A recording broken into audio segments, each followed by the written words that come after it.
Era circa un mese fa che ci siamo sentiti personalmente l'ultima volta, ecco, e l'avevo sentito molto su perché era contento, perché le cure pareva che avessero fatto un certo effetto e poi invece è andata diversamente.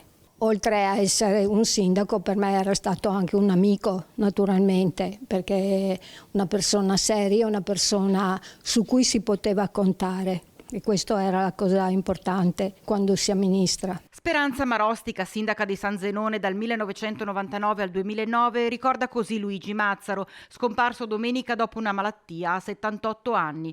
Mazzaro alpino indossò il tricolore dal 2009 al 2019 dopo essere stato assessore proprio con Marostica, che a sua volta entrò nella giunta del suo successore. 10 anni di governo del paese in cui si contraddistinse per la sua serietà, la sua correttezza, la sua coscienziosità, e l'ex prima cittadina ricorda due momenti che le sono rimasti particolarmente impressi. Nel 2000 abbiamo realizzato il gemellaggio come anno del Friuli, infatti il mese di aprile c'è stato i 25 anni. Mentre invece la seconda è stato il giuramento degli alpini della caserma di Bassano a San Zenone. A quel tempo si andava nei comuni e questi due eventi li avevo affidati nell'organizzazione a Luigi.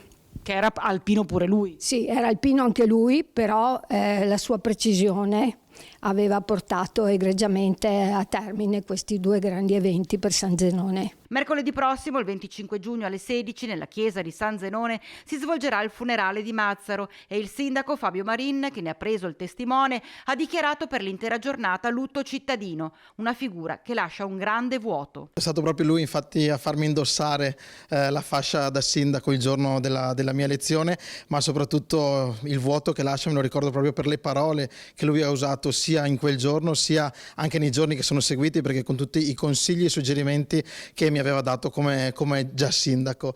È sicuramente un grande ricordo quello che lascia, di persona seria, di persona composta, un uomo tutto d'un pezzo, un uomo che ha dato tanto per il nostro paese, che ha anche insegnato tanto, e lo ricorderò, lo ricorderemo tutti quanti, tutta la comunità sicuramente, però appunto la sua saggezza lo contraddistingueva.